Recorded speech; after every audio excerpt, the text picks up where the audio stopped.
L'asthme, c'est une pathologie respiratoire qui est caractérisée par une inflammation chronique des voies aériennes distales. Quand on parle des voies aériennes distales, on parle des bronchioles jusqu'aux canaux alvéolaires. Pour rappel, après les canaux alvéolaires, il y a ce qu'on appelle les alvéoles. Donc en fait, c'est juste avant les alvéoles, l'asthme. Il y a 4 symptômes classiques. Les sifflements expiratoires, la toux, la dyspnée et les oppressions thoraciques. Si les symptômes y durent moins de 48 heures, on parle de symptômes d'asthme. S'ils durent plus de 48 heures, on parle d'exacerbation d'asthme. Au niveau de l'épidémiologie, l'asthme, ça touche 334 millions de personnes dans le monde. Et c'est une maladie qui est en augmentation depuis les années 60. Elle coûte annuellement 1,5 milliard d'euros et la mortalité est en baisse de 50% en France. Au niveau de la physiopathologie, ce qui se passe au niveau des bronches d'un asthmatique, c'est qu'il y a ce qu'on appelle des anomalies structurelles. Ces anomalies structurelles, elles vont venir compliquer la respiration. Il en existe 4. D'abord, il y a un épithélium qui va être endommagé. Quand on parle d'épithélium, on parle de la première couche de cellules. C'est cette couche de cellules qui est en contact avec l'air. Là, il y a l'air, là, c'est la couche de cellules. C'est l'épithélium. Cet épithélium, cette couche de cellules, elle va être plus sensible aux irritants et moins bien protégée contre l'inflammation. On va ensuite retrouver un épaississement de la membrane basale. La membrane basale, c'est la chose que vous avez juste avant l'épithélium. L'air, l'épithélium et la membrane basale. C'est elle, en fait, qui soutient l'épithélium. Les cellules, elles sont accrochées à la membrane basale. Et cette membrane basale, elle va s'épaissir. Et en s'épaississant, elle va diminuer son élasticité et favoriser les obstructions. On retrouve aussi une hyperperméabilité vasculaire. Quand on parle d'hyperperméabilité vasculaire, ça veut dire en fait qu'il va y avoir énormément de sang qui va circuler proche des cellules, au niveau de ces bronchioles et de ces canaux alvéolaires. Ce qui va entraîner en fait des fuites de liquide et donc des œdèmes bronchiques. Il va y avoir en fait des liquides au niveau des bronchioles et des canaux alvéolaires. Et on va retrouver aussi une hypertrophie des muscles lisses. Alors, cette hypertrophie des muscles lisses, ça veut dire tout simplement que les muscles, ils vont être de manière plus importante et plus gros. Ce qui va entraîner des bronches qui vont être plus contractiles, qui vont se contracter plus facilement et plus fortement. Ce qui va augmenter le risque de bronchospasme. Les bronchospasmes, c'est quand ça se contracte, ça se décontracte, ça se contracte, ça se décontracte. C'est des spasmes, tout simplement. Et la conséquence de ces différentes anomalies structurelles, ça va être d'abord un remodelage bronchique. Le remodelage bronchique, ça veut dire que les bronches, elles sont plus rigides et étroites, et cela même hors des crises. On va aussi retrouver un épaississement de la paroi qui va réduire le passage de l'air et une hypersécrétion de mucus qui va obstruer les voies respiratoires et favoriser les infections. Alors, pour relier les conséquences aux anomalies structurelles, le remodelage bronchique, ça va être en lien avec l'épithélium qui va être endommagé. L'épaississement de la paroi, ça va être en lien avec l'épaississement de la membrane basale, ainsi que l'hypertrophie des muscles lisses, parce que ça s'épaissit et ça grossit. Donc, in fine, ça diminue l'espace que l'air peut avoir dans le tuyau. Et l'hypersécrétion de mucus, c'est en lien avec l'hyperperméabilité vasculaire.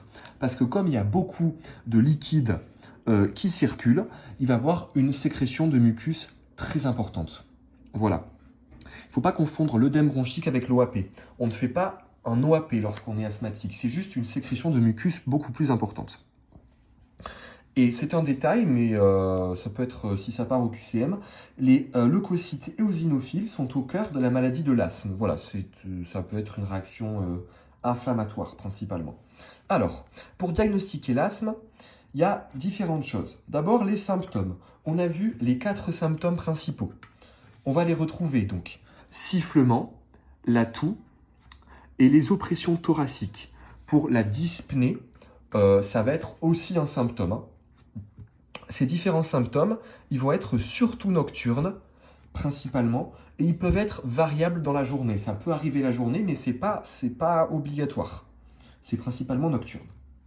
Et au niveau aussi des examens de la fonction respiratoire. Alors pourquoi on dit réversibilité de la fonction respiratoire? Ça veut dire qu'en fait, lorsqu'on va avoir une crise d'asthme, on va avoir nos poumons qui vont pouvoir moins bien respirer. Et donc, ce qui veut dire qu'on va moins aspirer d'air. Nos poumons vont pouvoir moins contenir d'air, comme les tuyaux, ils sont plus petits à cause de tout ça. Donc ce qui va se passer, c'est que le volume expiratoire maximal, donc le volume d'air qu'on peut expirer au maximum, il va être diminué lors d'une crise d'asthme. Mais lorsque la crise sera finie, le volume expiratoire maximal, il va revenir à la normale, puisque les tuyaux, ils vont dégrossir. Ils vont revenir à leur taille initiale, ou presque. Et c'est pour ça qu'on dit que c'est réversible. Et si on a cette réversibilité, ça veut dire qu'on est en présence d'un asthme. Donc on va avoir une augmentation du volume expiratoire maximal après des bronchodilatateurs. Les bronchodilatateurs, ils vont lutter contre les différents symptômes de l'asthme, ce qui va pouvoir faire revenir à un volume expiratoire maximal normal. Et on va aussi avoir une normalisation, pareil, de ce volume expiratoire. Ensuite, donc pour faire le bilan de l'asthme, on va faire donc les examens de la fonction respiratoire, les explorations, un pic test pour tout ce qui est allergie, parce que ça peut être causé par les allergies, une radio thoracique pour faire le bilan au niveau de la cage thoracique s'il peut y avoir d'autres problèmes, et des allergies possibles. Au niveau du diagnostic différentiel, donc les éléments qui peuvent nous indiquer que ce n'est pas forcément un asthme. D'abord, les corps étrangers. Si vous avez un corps étranger, automatiquement, vous allez moins bien respirer. Une BPCO, la BPCO, on le voit dans le cours juste après, c'est différent. La mucoviscidose, les bronchiolites constrictives, l'insuffisance cardiaque gauche, la tumeur trachéobronchique, les syndromes d'hyperventilation inappropriée. Donc ça, c'est l'augmentation de la ventilation sans qu'il y ait de besoin particulier de l'organisme. C'est qu'on respire en fait beaucoup, mais sans besoin particulier. Dysfonction des cordes vocales avec des sifflements inspiratoires et expiratoires. Donc si ça tombe au QCM, c'est pas besoin de les retenir par cœur, mais si ça tombe au QCM. Au niveau des traitements, donc on va retrouver les bronchodilatateurs de courte durée d'action. Principalement, ça va être la ventoline.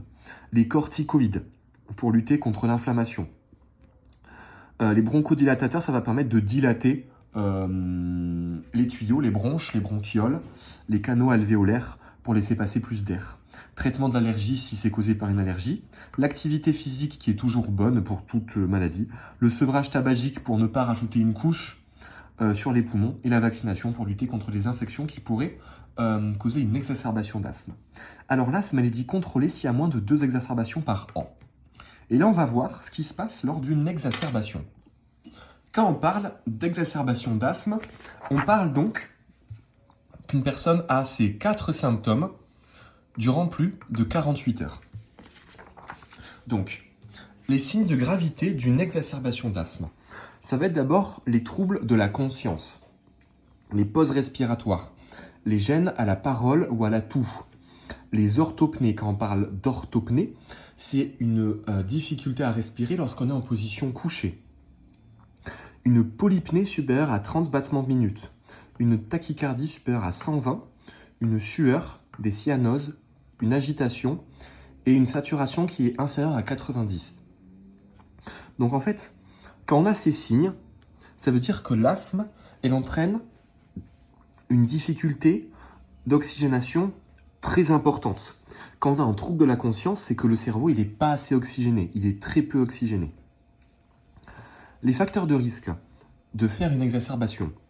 D'abord, on va retrouver un asthme qui est mal contrôlé. Si on n'a pas de traitement ou si on les prend mal, les exacerbations, elles vont être beaucoup plus fréquentes.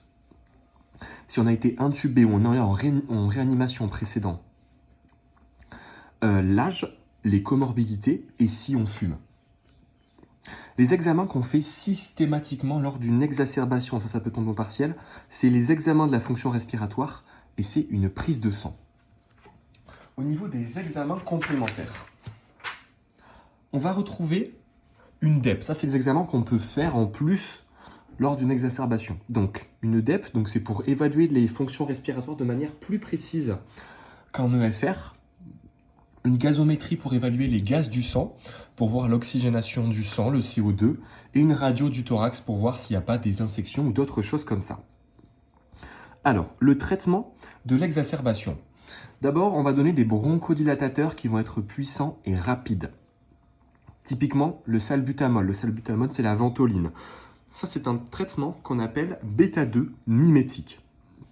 On le prend la plupart du temps par voie inhalée et par voie IV, c'est possible s'il n'y a pas eu de bénéfice avec la nébulisation, avec la voie inhalée. Et on va donner aussi des anticholinergiques tels que l'atrovent et l'ipratropium. Alors, les anticholinergiques, ils sont moins puissants que les bêta-2. Ils vont être moins puissants et moins rapides parce qu'ils sont efficaces après 30 à 90 minutes. Mais on va les donner parce qu'ils vont potentialiser l'effet des bêta-2. Potentialiser, ça veut dire que quand on met du salbutamol, par exemple, avec de l'atrovent, eh bien l'atrovent, il va augmenter l'effet du salbutamol. On va donner aussi des corticoïdes systémiques qui vont augmenter les récepteurs au bêta-2 et leur affinité bêta-2. Donc encore une fois, ça va jouer sur le salbutamol qui va pouvoir encore plus agir sur les bêta-2. Et si on a des bronchodilatateurs qui vont être inhalés, les corticoïdes, c'est seulement IV. Et l'hydratation aussi qui est très importante, surtout en pédiatrie. Alors les règles lors d'une nébulisation, c'est 6 à 8 litres par minute, 10 à 15 minutes par aérosol. C'est 3 aérosols la première heure, puis on va réévaluer. Avec une respiration qui va être calme, profonde, et une expiration lente. Et on va rester avec le patient pour lutter contre l'anxiété.